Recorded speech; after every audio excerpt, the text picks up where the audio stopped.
I know that you, Jordan, got sick right there after Christmas. Can you tell folks what that was like and how you're coming back from that? It was really tough for me because I felt like around that time I started getting a little bit more playing time and getting more comfortable with the system and everything. And then when I found out I got mono, I was really upset and kind of felt like, my season was over. I even tried to get a medical red shirt, but that didn't work out. So it was really tough. But just coming back and being at the practices with everyone and just around the team made it a lot easier for me.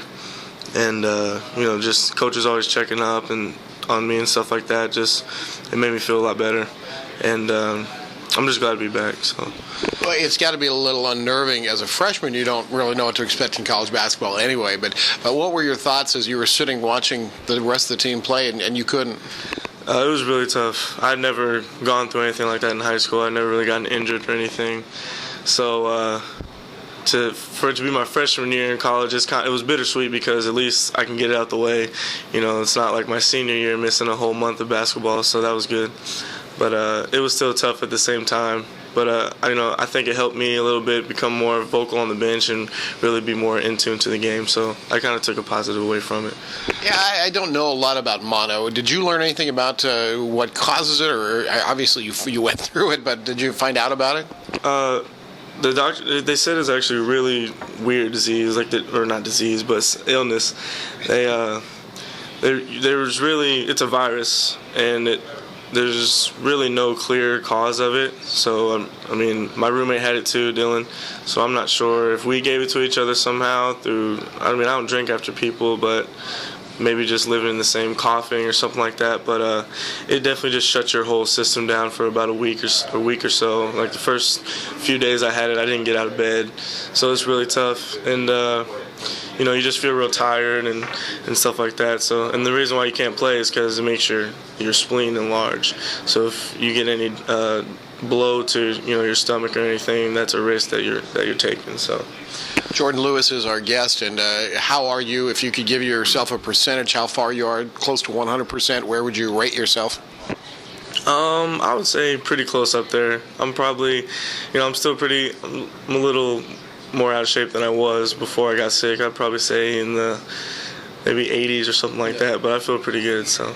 You came back in that first game. I think you hit a three-pointer in that first game. How does that feel now? Is it something you don't take for granted as much as maybe you did before? Now I wouldn't say I'm satisfied with just getting in, but I definitely, when you're out, you definitely think about how much you love the game when you're not able to play it and you have to just sit and watch. So, every opportunity I get to get in, I really try to focus on just really contributing and playing my hardest while I'm out there. So. As a freshman, you've sat and watched the two senior guards, Mason and Ooze, play a lot and start a lot. Where's your aspiration? What do you want to do at Jewel as a player? I just want to work hard, and that's my biggest focus. Just try to get better every day. My goal for next year is to start at the two guard. And I'm gonna, do everything I can in the off season and during the summer to try to make that happen. Everything from, getting in the weight room and working on my game. And I just want to leave Jewel being the best player that I could be and reach my full potential. So. You had yesterday, as we were eating lunch, you had your stocking cap on, and tell us the story behind that stocking cap, what it says on the back of it, and what it means.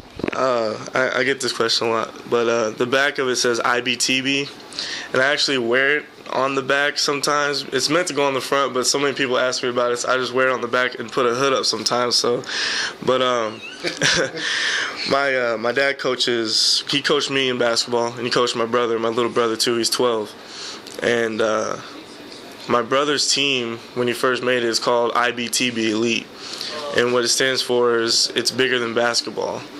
And, he didn't make up the phrase, but I think he may have tried to actually get it copyrighted or something like that. But what it means is just, what my dad does with me and my brother is we come from a big basketball family. So any really lesson that we learn is hunted through basketball. And whether it be hard work or, never being afraid to fail, giving it your all, knowing that failure is a possibility but not being afraid of that. is kind of just something we live by all the time. And we use basketball as the example, but it's bigger than that. It's also life lessons too. So that's kind of where the phrase comes from. Your dad sounds like he's a big influence in your life. Tell us about him and the rest of your family, if you would. Yeah, he definitely is. He helps me with everything. He's a great man. He worked hard to get me to where I am today, and just my family where we are. He had me when he was 17 and my mom was 19, so we kind of came up a little rough, but they're all hard workers. My mom, she's a hard worker as well, and so I'm grateful for everything that they've given me. I have two younger siblings. They're twins, brother and a sister, Caitlin and Jalen. They're both 12. Jalen's just as big into basketball as I am, and then my sister runs track, so definitely comes from a big sports family, so that's good. Now, you have some connections to Quincy here too, correct? Yeah, I was born here. I lived the first few years of my life, like 5 or 6 years in this area, and pretty much my whole dad's side of the family's from here. So there'll be a lot of people today at the Quincy game. My mom's parents, my grandparents, are from this area as well. And then I have a couple uncles from my mom's side that live around here too, but a little bit smaller. You are so articulate and so well spoken. What's your major, Jewel? What are you going to do when you get out of school? I'm undecided on my major. Right now I'm working through the pre-physical therapy program at Jewel, so I'm just taking some prerequisite classes that I can get accepted to after if I choose to apply to post-grad for physical therapy. But with that, you can really major in whatever you want, so I'm kind of just taking a little bit of everything just to see kind of what I might get interested in. So, Jordan Lewis is our guest with, as I said, with your skills speaking. Sure you don't want to be the president or something like that? I don't know if I can handle all that pressure, but I definitely like helping people, so I think and staying close to sports, I think that's why physical therapy is kind of what I'm interested in right now. So, you went to Liberty High School, now you stay in town to play at William Jewell College, and that's not a choice maybe a lot of people would make, but why did you make that choice, and what attracted you to Jewell? Me and my dad had a bunch of talks about the whole college basketball thing, and what I liked about Jewell was just, one, playing for Coach Holly would just be, he's a legendary coach, and to play for him would just be a great opportunity. And Jewell has a great basketball history, so one of the main things, I wanted to be somewhere where we could win, be somewhere where I could get the opportunity to play, and most importantly, be somewhere where I felt like I was wanted. And Coach Holly, I've known him for my whole high school career, and they've been kind of talking to me and looking at me since I was a sophomore. So I feel like any coach that's willing to put all that time into a kid really wants him.